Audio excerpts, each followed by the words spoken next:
ৰাহুল গান্ধীক ইডিয়ে আক্ৰোশমূলকভাৱে হাৰাশাস্তি কৰাৰ অভিযোগত নগাঁৱৰ চলছলিত কংগ্ৰেছৰ প্ৰতিবাদ। আৰক্ষীৰ অত্যাচাৰ বন্ধ কৰাৰ দাবী প্ৰতিবাদকাৰী কংগ্ৰেছৰ। কেন্দ্ৰৰ বিজেপি চৰকাৰে এনফৰ্চমেণ্ট ডাইৰেক্টৰ চমুকৈ ইডিৰ জৰিয়তে কংগ্ৰেছ নেতা ৰাহুল গান্ধীক সম্পূৰ্ণ আক্ৰোশমূলকভাৱে হাৰাশাস্তি কৰাৰ গুৰুতৰ অভিযোগ উত্থাপন কৰি মঙলবাৰে কংগ্ৰেছে নগাঁৱত সাব্যস্ত কৰে প্ৰতিবাদ। নতুন দিল্লীস্থ কংগ্ৰেছ দলৰ মুখ্য কাৰ্যালয় আৰু গুৱাহাটী ৰাজীৱ ভৱনত আৰক্ষীৰ অত্যাচাৰ চলোৱাৰ অভিযোগ উত্থাপন কৰি এনে কাৰ্য বন্ধ কৰাৰ দাবীত নিখিল ভাৰত কংগ্ৰেছৰ নিৰ্দেশত আৰু অসম প্ৰদেশ কংগ্ৰেছ কমিটিৰ আহ্বান মৰ্মে মঙলবাৰে নগাঁৱৰ চলছলিত খাগৰিজান ব্লক কংগ্ৰেছৰ উদ্যোগত তীব্ৰ প্ৰতিবাদী কাৰ্যসূচী গ্ৰহণ কৰে। উক্ত প্ৰতিবাদী কাৰ্যসূচীত খাগৰিজান ব্লক কংগ্ৰেছৰ সভাপতি তাৰিক উদ্দিন আহমেদ, জিলা কংগ্ৰেছ কমিটিৰ তত্ত্বাৱধায়ক নাছিৰ উদ্দিন, ভকতগাঁও পঞ্চায়ত সভাপতি চাহাব উদ্দিন আহমেদ, নগাঁও জিলা NSY, মহিলা কংগ্ৰেছৰ বিষয়া আৰু যুৱ কংগ্ৰেছী নেতা কৰ্মীসকল উপস্থিত থাকে।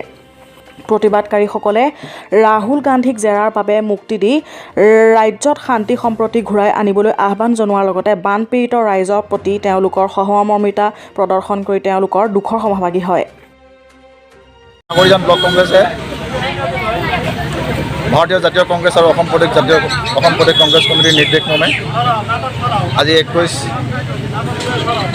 জুন 2022 তাৰিখে খাগৰিজান ব্লক কংগ্ৰেছৰ অন্তৰ্গত বৰপেটি গাঁও পঞ্চায়তৰ অন্তৰ্গত কাৱৈমাৰী গাঁৱৰ চলছলি তিনিআলিত আমি এটি তীব্ৰ প্ৰতিবাদী কাৰ্যসূচী গ্ৰহণ কৰিছোঁ।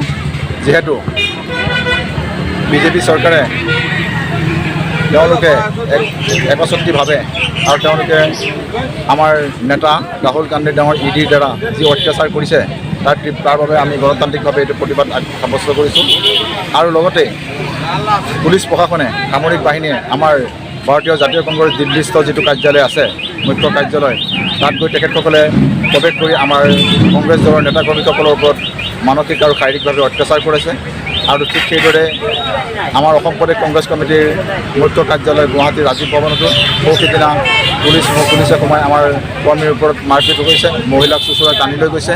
গতিকে আমি বিজেপি চৰকাৰক এনে দুৰ্নীতিমূলক আৰু এনে কুশাসন ব্যৱস্থা বন্ধ কৰি গণতান্ত্ৰিকভাৱে মানুহক জীয়াই থকা গণতান্ত্ৰিকভাৱে আমাক প্ৰতিবাদ কৰাৰ আৰু যি ইলিগেলি আমাৰ ৰাহুল গান্ধী ডাঙৰীয়া দেৱক যি জেৰা কৰি আছে, জেৰা কৰা তেখেতক মুক্তি দি ৰাজ্যত শান্তি আৰু সম্প্ৰীতি ঘূৰাই আনিবৰ বাবে আমি অনুৰোধ জনাইছোঁ। আৰু আমি খাগৰিজান ব্লক কংগ্ৰেছে ইয়াৰ হৈ তীব্ৰভাৱে প্ৰতিবাদ কৰিছোঁ।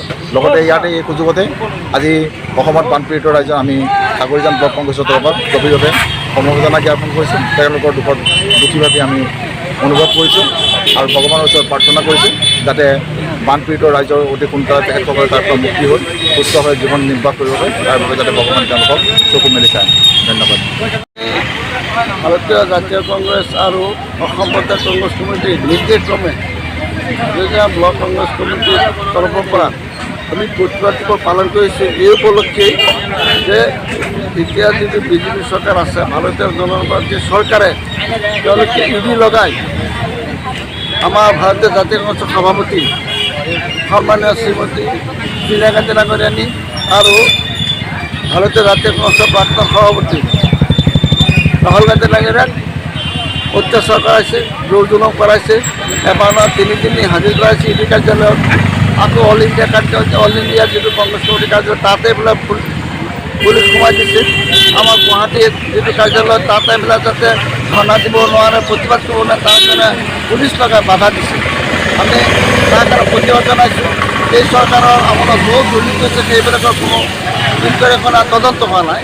কিন্তু তাহানি এটা কেছ, সেই কেছত সোনিয়া গান্ধী আৰু ৰাহুল গান্ধীক তেওঁলোকে ইডি লগাই দিছে। কিন্তু তেওঁলোকৰ বিজেপি চৰকাৰ বহুত কেছ আছে, বহুত দুৰ্নীতি আছে, সেইবিলাকত তেওঁলোকে কোনো ইনকুৱাৰী কৰা নাই। এতিয়া কংগ্ৰেছ পাৰ্টিটো দুৰ্বল কৰিবৰ কাৰণে, মানসিকভাৱে দুৰ্বল কৰিবৰ কাৰণে সোনিয়া গান্ধী আৰু ৰাহুল গান্ধীক ইডি লগাই দিছে। কিন্তু সেইটোত কংগ্ৰেছৰ কৰ্মীসকলে ভয় নকৰে, কংগ্ৰেছ কৰ্মীসকলে আগুৱাই যাব। বৰঞ্চ এতিয়া ৰাহুল গান্ধীক ইডি লগাই যিটো কেছত অত্যাচাৰ কৰিব বিচাৰিছে, ইডি লগোৱাৰ পিছত ৰাহুল গান্ধীৰ নেতৃত্বত গোটেই ভাৰতবৰ্ষৰ কংগ্ৰেছৰ সকলো একগোট হৈছে আৰু সাহসটো ৰাহুল গান্ধী বাঢ়িছে, কৰ্মীসকলো বাঢ়িছে। আমি আশা ৰাখিছোঁ যে এই যিটো তেওঁলোকে অত্যাচাৰ কৰিছে তাৰ ফল এদিন ভোগ কৰিব। আমি খোলাঘাট চলছলিত গ্ৰহণ কৰিছোঁ। ইয়াত কোন কোন উপস্থিত আছে? ইয়াত আছে ব্লক কংগ্ৰেছৰ সভাপতি জ্ঞান আহমেদ ডাঙৰী, বিভিন্ন মণ্ডল কংগ্ৰেছৰ সভাপতি আছে আৰু জিলা কংগ্ৰেছৰ অবজাৰ্ভাৰ নাছিৰ আহমেদ ডাঙৰী আছে আৰু মহিলা কংগ্ৰেছৰ বিষয়ববীয়া কৰ্মকৰ্তাসকল আছে। নিশ্চয় যুৱ কংগ্ৰেছো আছে মোৰ লগত। News desk report, news online Assam.